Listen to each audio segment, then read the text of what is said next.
अयोध्या नगरी, प्रातः का समय था। सूर्य की कोमल किरणें महलों की सुनहरी छतों पर पड़ रही थीं। पक्षियों का कलरव, मंद सुगंधित समीर और सड़कों पर फैली शांति, सब कुछ एक स्वर्गिक वातावरण रच रहा था।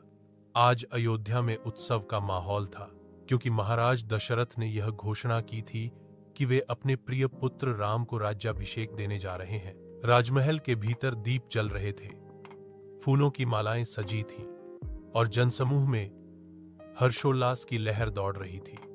परंतु उस आनंद के पीछे नियति ने एक ऐसी परीक्षा रची थी जो आने वाले समय में युगों युगों तक एक उदाहरण बन जाएगी।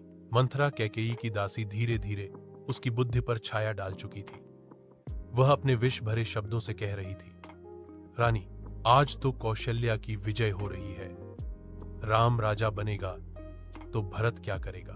कैकेयी का मन पहले तो विचलित हुआ, पर फिर मंथरा के कपटी शब्दों ने उसमें अग्नि जला दी। वह क्रोध से भरकर कोप भवन में चली गई। राजा दशरथ जब वहां पहुंचे, उन्होंने देखा कि उनकी प्रिय रानी भूमि पर पड़ी रो रही थी।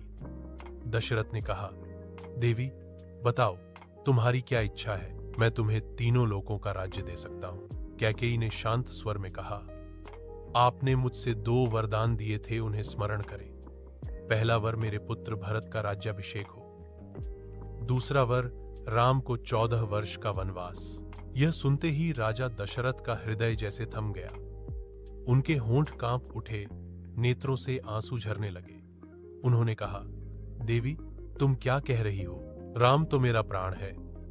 परंतु कैकेयी अपने वचनों पर अडिग रही। राम को यह समाचार मिला तो वे शांत भाव से मुस्कुराए। वे राजमहल पहुंचे और पिता के चरणों में नतमस्तक हुए। पिताश्री, मैंने सुना है कि माता कैकेयी ने 2 वर मांगे हैं। मैं वन जाने को तत्पर हूं। मुझे राज्य की नहीं, आपके वचन की चिंता है। संपूर्ण सभा मौन हो गई। लक्ष्मण क्रोध से भरे थे। वे बोले, भैया, यह अन्याय है। मैं इस कैकेयी का राजमहल अभी भस्म कर दूं। पर राम ने लक्ष्मण का हाथ थाम लिया। भाई, हमें धर्म का पालन करना है, न कि भावनाओं का। सीता जी भी वहां आ गई। उन्होंने कहा, स्वामी, जहां आप रहेंगे वहीं मेरा स्वर्ग है। मैं आपके साथ वन चलूंगी। राम ने उन्हें बहुत समझाया, पर सीता ने कहा, आपके बिना यह अयोध्या मेरे लिए शून्य है।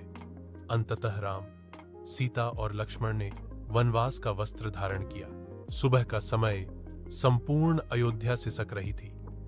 लोग सड़कों पर खड़े थे, आंखों में आंसू और हृदय में पीड़ा थी। राम रथ पर सवार हुए, सीता और लक्ष्मण साथ थे। राजा दशरथ ने उन्हें देखा, उनकी आंखों में अश्रु थे, पर शब्द नहीं। राम, मेरे पुत्र, मैं तुम्हारे बिना कैसे जीऊंगा?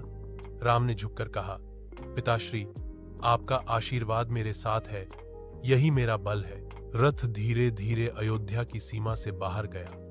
उस पल पूरा नगर जैसे मौन हो गया। हवा थम गई, पक्षी चुप हो गए और गंगा के किनारे के वृक्ष भी झुक गए, मानो भगवान राम को प्रणाम कर रहे हों। राम, सीता और लक्ष्मण चित्रकूट की ओर बढ़े। घने वन, झरनों की ध्वनि, वन्य जीवों की आहट, सब कुछ जीवंत लग रहा था। कभी वे गंगा किनारे ठहरते, कभी पहाड़ों की गुफाओं में। लक्ष्मण हर रात पहरा देते और राम ध्यान में लीन रहते। चित्रकूट में उन्होंने झोपड़ी बनाई। सीता फूल तोड़ती, राम पशुओं को प्रेम से निहारते और लक्ष्मण लकड़ियां लाते। वह जीवन भले ही कठिन था, पर उसमें एक अनोखी शांति थी, धर्म की शांति। उधर अयोध्या में राजा दशरथ का हृदय टूट गया। वे राम की याद में तड़पते रहे और अंततः राम का नाम लेते हुए देह त्याग दी। जब भरत को यह समाचार मिला, वह तुरंत अयोध्या लौटा। उसे जब सब पता चला तो उसका हृदय फट गया। भरत ने वन जाकर राम से मिलना चाहा। वन के भीतर जब भरत राम से मिले, वह दृश्य अत्यंत करुण था। भरत ने राम के चरणों में गिरकर कहा, भैया, वापस चलिए, अयोध्या आपके बिना शून्य है। राम ने कहा, भाई, पिता का वचन ही मेरा धर्म है, मैं उसका उल्लंघन नहीं कर सकता।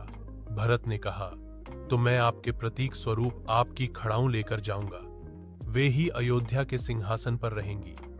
भरत ने राम की खड़ाऊं सिर पर रखी और लौट गए। वर्ष बीतते गए। राम और सीता का जीवन वन में चल रहा था।